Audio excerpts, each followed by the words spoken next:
Hey folks, how you doing? Papa Joe here. I know, I ain't made a video and I ain't hardly been making any videos, and here I am just slamming you with a few tonight. It's good for you.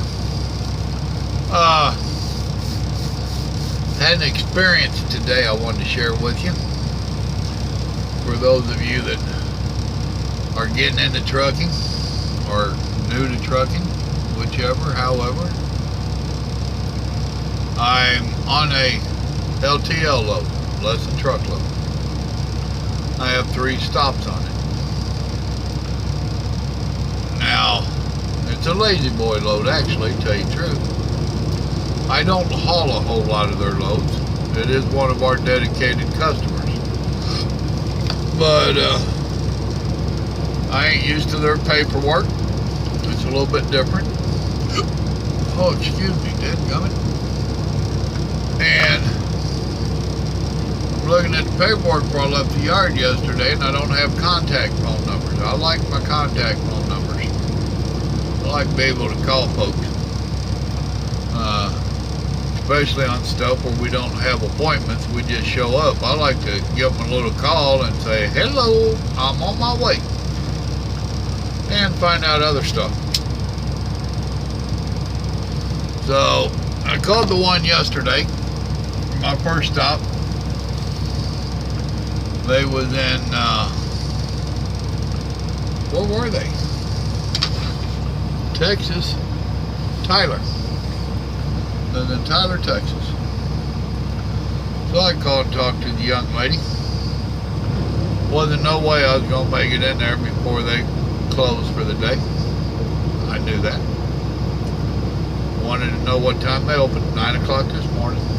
Do you have parking? Yes, we do. Cool. Thank you. Before I got away from the yard, I told my dispatcher, I said, I ain't got a phone number for number 2 and 3. He said, I'll get them to you before you need them. Thank you. He got them to me this morning. I kicked the first one off. I woke up there. Kicked that one off. And I take off and do the other one. It was 315 miles to the second drop. I give them a call. Turns out she ain't got a clue what I'm talking about trying to get directions in. Well, I'm going to be going west on I-10. It was in Lafayette, Louisiana. And this is telling me get off blah, blah, blah, blah, blah. And she's not saying nothing. I'm like, do you have a clue what I'm talking about? She said, no, not really.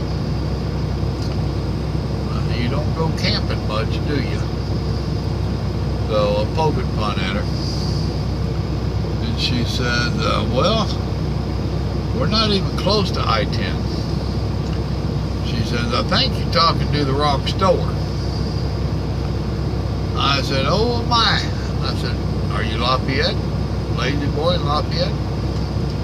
No, sir. We're in Tyler, Texas. I said, she said, you was here this morning. I said, yes, ma'am, I was. And we had a chuckle about it. Dispatch got me a better phone number. Well, got another phone number. It still didn't work, so I wound up just driving in on that old boy. He only had 8 pieces, so it wasn't a big deal. Wouldn't have been a big deal anyway, because all their phone numbers were bad. So I'm sitting there, warming me up a bite to eat. I got out of their dock, got out of the way. It was raining a little bit. Closed my doors. I'd already warmed stuff up. So I ate that. So I called the 3rd drop. And I told her who I was and who I was with. And she said, you're supposed to be here at 1 o'clock. It's already 3 o'clock. And I said, she said, you had a 1 o'clock appointment. I said, I did. That's news to me. And she was very upset. And she said, they told me you had a Baton Rouge drop, and then you'd be here by 1. no ma'am, I didn't have Baton Rouge drop. Said I had Tyler, Texas, Lafayette, and then you. And well, they told me, and I said, who is they? I said, is that Lazy Boy? So we all have a manufacturer.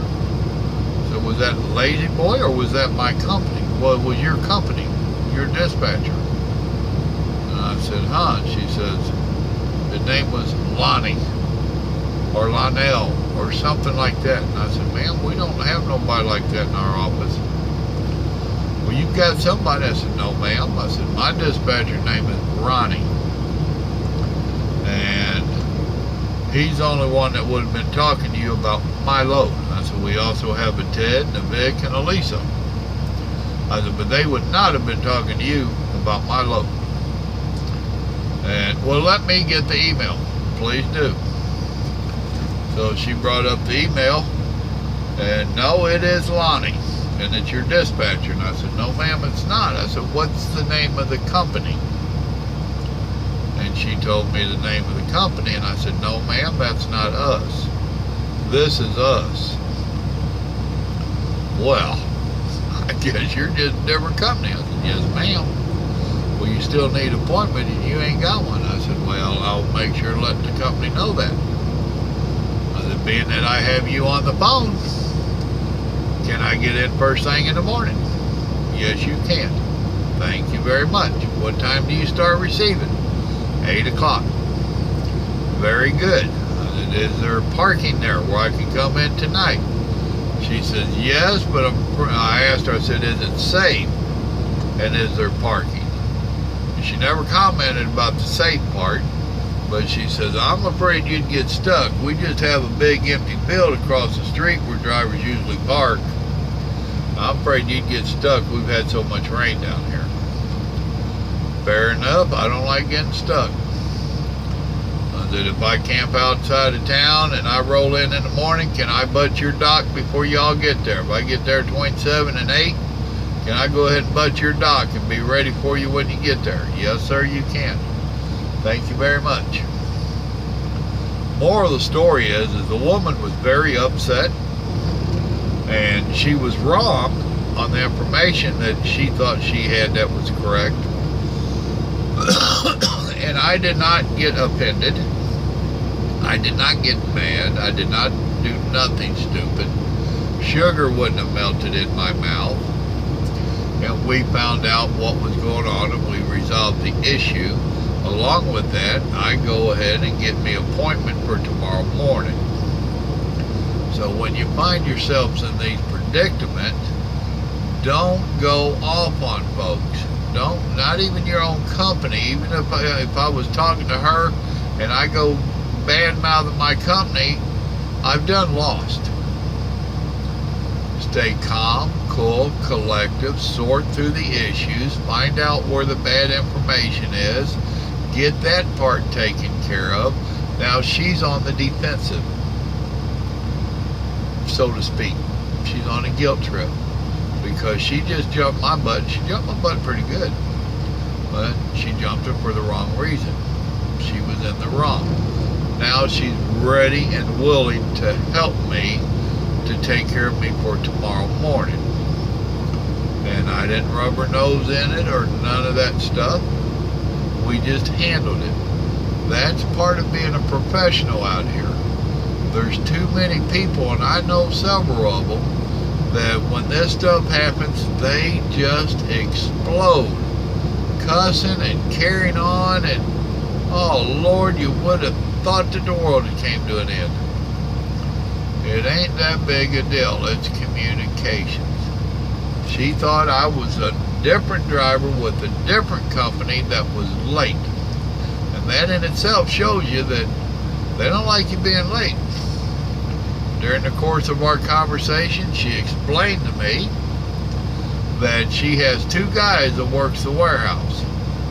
They do appointments to get the trucks unloaded, and then they're out in the field all day delivering them Lazy Boy furniture stuff. And she says, if you show up unannounced, I don't know how long you would have to sit here until they got back or until I got someone else to unload you. And most drivers get upset with that. Yes, ma'am, we do. I said, I will let my company know, and they'll put it in our computer that for you guys, we need an appointment. I said, most of them we don't, but we're good with that. So just stop and think about that. When somebody is going off, remember, they're having a bad day. They're not literally mad at you. They're mad at the situation. They're mad at what's going on. You're just a pawn. Most of them know that. Be calm, cool, collective, and find a way out of it. That's how you deal with that. Y'all remember, God loves you, and so do I. A lot of the people do too. They're just upset and don't know it. Have a blessed evening.